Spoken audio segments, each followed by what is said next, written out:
तो इस साल बताया जा रहा है 1 करोड़ मदरसे से 1 करोड़ बच्चे निकले जिनको हिफ्ज करवाया गया कुरान।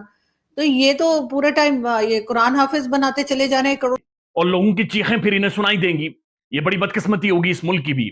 अब अंदाजा लगाइए पाकिस्तान का जो प्रोमिनेंट मीडिया है, स्कर्दू शहर के मज़ाफ़ात में दरियाए सिंध के किनारे आबाद देहात दरियाए कटाव की जद में है, जहां हुकूमत के साथ अवाम अपनी मदद आप हिफाजती हिंदू हिंदू हाँ। तो यहाँ पर भी हमारे हिंदू भी रहते हैं, तो उनके लिए अगर यहाँ पे मंदिर हैं तो बच्चे इन्होंने वो बना दिए मदरसों में, तो स्कूल क्या खाक भेजेंगे। आरजू आप मदरसे जो है देखें, उसका मदरसों का कभी देखें, सही स्टडी करें। इसमें कोई वो नहीं है, वो उनकी इबादत गाह है, वो वहाँ कर सकते हैं। अच्छा, इसमें कोई वो नहीं है। आप कराची से हैं, कराची के अंदर हिंदू रहते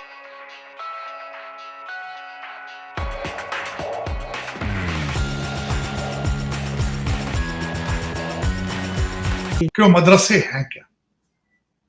वो गरीब आदमी की बेबी सिटिंग है। सुबह सरहद में आम जो हाउस होल्ड है उनके 15-15 बच्चे, कमाने वाला एक आदमी है, वो वहां छोड़ आते हैं, फिर आगे उनको मौलवी जो है वो उनको जो मौलवी बन के वो तैयार करते हैं ज़हनी तौर पे। वहां कुरान की तालीम, इस्लाम की तालीम थोड़ी दी जा रही है। वहां तो मेरा मकसद एक ऐसा एक ड्रामा क्रिएट कर रखा है उन्होंने, और वो बात, और फिर वो यूज करती हैं मुख्तलिफ एजेंसियां उनको, और फिर ये इंडस्ट्री है। ये कोई आप कह रही हैं कि वहां पे तालीम की बात हो रही है। पूरे पाकिस्तान के अंदर एक भी इंग्लिश चैनल नहीं है, आप तालीम किसकी बात क्यों नहीं? सारा दिन आपके जो मिनिस्टर हैं, सारा दिन जो आप उर्दू में ट्वीट करते हैं, सारा दिन आपके लौंडे रपाड़े जो है टिकटॉक उर्दू में कर रहे होते हैं, और अखलाकियात के जनाजे निकाल दिए। जो आखिरी आपकी जो ये मजहबी पार्टी थी, इसने तो तबाही फेर दी इसने। मैं हैरान हूं कि आज मैं बल्कि इस पर डिस्कस करना चाहूंगा। आज एक आपकी और वीडियो निकली इफ्तिखार दुरानी साहब के राबिया मलिक के साथ। ये तो मोरालिटी है आपकी। आप दूसरे लोगों के पीछे जाते हैं, अब तो दोनों लोग ही इनकी अपनी पार्टी के। दूसरा, आज राना सनाउल्लाह साहब ने कहा 5500 लोग अरेस्ट हो चुके हैं, लेकिन जो लोग घर के अंदर थे, जिन्होंने मिलिट्री की तनसीबात जो है उनको अंदर घुस के मारा है, तोड़ा है, उनके ऊपर आर्मी के केसेस होंगे। जो बाहर पुरअमन खड़े थे उनको कुछ नहीं कहा जाएगा। लेकिन एक इंटरेस्टिंग बात है, आज अब्दुल कादिर पटेल साहब ने खान साहब की ब्लड रिपोर्ट को भी पब्लिक किया है, और उन्होंने कहा है कि प्लस्तर 6 महीने चढ़ा के फिरते रहे हैं, लेकिन टांग में फ्रैक्चर ही नहीं आया। हाँ, बड़ा इंकशाफ किया उन्होंने। ये तो मौजज़ा हो गया। सर मैं अक्सर इंडियन टीवी पे जाती हूँ, और कभी मैंने नहीं देखा कि वहां उनके कोई मिनिस्टर जो हैं वो टॉक शो में बैठे हो। हमारे मिनिस्टर सुबह से रात तक टॉक शो करते रहते हैं, चाहे वो राना सनाउल्लाह हो, वो भी पूरा दिन टीवी पे रहते हैं, और बाकी लोग भी पता नहीं काम किस वक्त करते हैं ये लोग। हमारी एंटरटेनमेंट, आप यही तो मैं आपके किसी चैनल के ऊपर कोई बच्चों का प्रोग्राम चल रहा हो, कोई गीत संगीत चल रहा हो, कोई तालीम की बात हो रही हो, ये आपको किसने कहा है? ये एंटरटेनमेंट है। ये मुर्गों की लड़ाई जो होती है शाम को, ये लोग अब पॉपकॉर्न लेकर बैठ जाते हैं, और मजे की बात, और उनके हाथ के अंदर वॉल्यूम होता है। जिसको बेइज्जती करानी होती है उसका वॉल्यूम कम कर दिया जाता है, एंकर साहब दूसरे का वॉल्यूम बढ़ा देते हैं। जानबूझ के आग लगा, तीली फेंकता है, जो एंकर होता है वो तीली फेंकता है जिसकी बेइज्जती करानी होती है। तो ये तो लेकिन सर हमारे मिनिस्टर्स क्यों बैठते हैं, मुझे ये नहीं समझ आती है। मिनिस्टर काम कब करते हैं? सुबह से प्रेस कॉन्फ्रेंसेस कर रहे होते हैं, शाम में ये टीवी पे बैठ जाते हैं जाके। आरजू गलत कह रही है। एक 100 मेंबरों की जो कैबिनेट होती है वो मिनिस्टर थोड़ी होते हैं। मुझे ये बताएं कि अभी आपकी कैबिनेट का साइज क्या है? ये मिनिस्टर है? मैं तो नहीं मिनिस्टर मानता। ये तो एक ड्रामा है। ये तो एक बेवकूफ। देखिए जितने एमएनए उतरे, मैंने एक दफा बहुत अरसा पहले पढ़ा था एक जगह पे कि बलूचिस्तान के अंदर जितने एमपी थे सारे के सारे ही मिनिस्टर थे, और इस वक्त भी यही हालत है। तकरीबन 100 कुछ होंगे, 150 होंगे आपके टोटल एमएनए, उनमें से 100 मिनिस्टर। इनको कौन मिनिस्टर कहता है?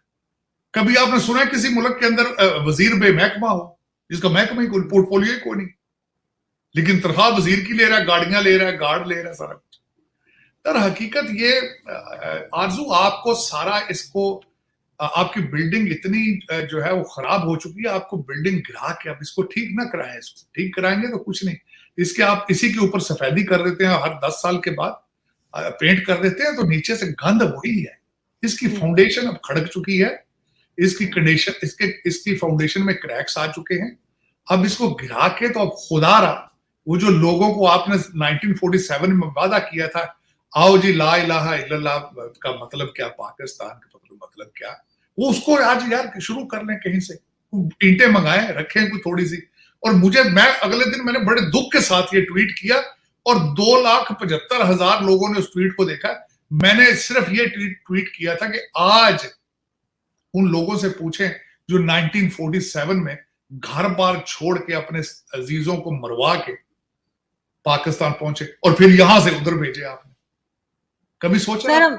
सर मेरे एक दोस्त हैं, आरजू मुसलसल, मैं आरजू यहाँ पे माजरत के साथ मैं मुसलसल यहाँ लोगों से मिलता हूं जो पाकिस्तान से गए हैं, वो गले मिल के रोते हैं मुझसे, जिनमें हिंदू हैं, सिख हैं, और वो कहते हैं हमारे साथ क्या जुल्म हुआ। मैं बैठता हूं उनके साथ, माजरत करता हूं उनको, मैं कहता हूं मैं भी तुम्हारे साथ, मेरा भी दिल रोता है, लेकिन सोचें जरा, 1 मिनट के लिए आंखें बंद करें और उनके जूतों में पांव डालें और जो आज हो रहा है वो देखें आप कि ये इसके लिए ये धोखा दिया आपने उन लोगों को, इधर से उधर जाने वालों को, तो दोनों को धोखा दिया।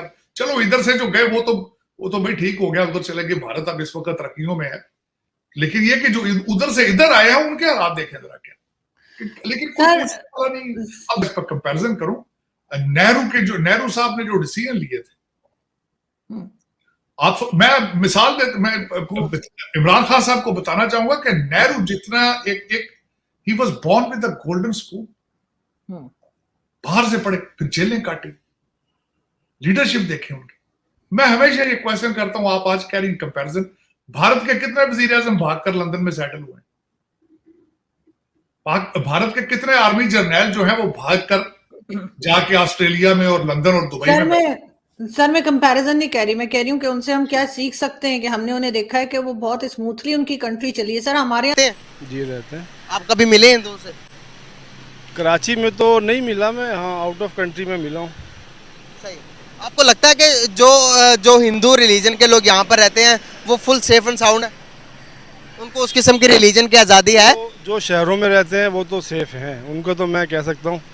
बाकी जो गांव में, देहात में, जो ऐसे इलाकों में, उनके बारे में हम न्यूज़ वगैरह में सुनते रहते हैं, उनके बारे में थोड़ी प्रॉब्लम्स हैं उनको वहाँ पे। वो भी हमें मतलब ऐसा नहीं है, न्यूज़ वगैरह में हम सुनते रहते हैं उनके बारे में। इसके अलावा क्या समझते हैं आप एज अ मुस्लिम, आपको यहाँ पर पूरी फ्रीडम है, हर बात कर सकते हैं, हर खुल के बात कर सकते हैं, क्या हिंदू यहाँ पर खड़े होकर हमारे पॉलिटिशियन के बारे में कुछ गलत बोले या इंडिया की तारीफ करे तो वो नॉर्मल चीज़ रहती है? अगर वो ठीक कह रहे हैं तो बोलना चाहिए। क्या बोल सकते हैं? बोल सकते हैं। क्या बोलने की आज़ादी है? नहीं, अगर वो दीन के लिहाज से आएंगे तो फिर थोड़ा मुश्किल हो जाएगा। बाकी अगर सियासत पे बात करनी है करें, और माहौल पे बात करनी है वो करें। सर हमारे इधर एक मंदिर बनने जा रहा था कुछ टाइम पहले इस्लामाबाद के अंदर, जिसके ऊपर सिग्नेचर भी किया गया गवर्नमेंट की तरफ से कि भाई बनने दो। क्या समझते हैं कि क्या मंदिर बनने से हमारे दीन को खतरा था? क्या मंदिर बनने से हमारी ईमान को खतरा था? क्या वजूहत थी, क्यों नहीं बनने दिया? उसके बारे में थोड़ा सा प्रॉब्लम थी इस किस्म की कि वो जहाँ पे बन रहा है ना, वो जगह के बारे में कुछ मतलब मसाइल थे उसके, जो जगह उनको मंदिर के लिए दी गई थी शायद उसके बारे में कुछ वो प्रॉब्लम्स थी। अदरवाइज़ मतलब जहाँ पर मस्जिद है ज़ाहिर बराबर में मंदिर नहीं होना चाहिए, मतलब ठीक नहीं है ये। बाकी आप और थोड़ा सा कहीं आगे पीछे कहीं फासला है। दुश्मनी तो वैसे ऐसा कोई नहीं है, एक हमारा और उनका कल्चर डिफरेंट है, और जो दुश्मनी है वो उन्होंने खुद क्रिएट की हुई है। उन्होंने की या हमने की? उन्होंने की हुई, हमने क्या किया? आप जब भी देखें उन्होंने की है, या एक तरफ से दुश्मनी तो होती है। कंट्रोल पर अक्सर उनकी गोलाबारी हो रही होती है, यहाँ पे हम लोग तो नहीं करते, फिर उसका रिस्पॉन्स वो देते हैं उनको उस तरीके से, ये चीज़ें। तो बेसिकली पाकिस्तान इस्लामिक कंट्री है और यहाँ पे दुश्मनी की नहीं जाती, बल्कि चीज़ों को लेके आगे जाए, सोल्यूशन की तरफ जाना चाहिए।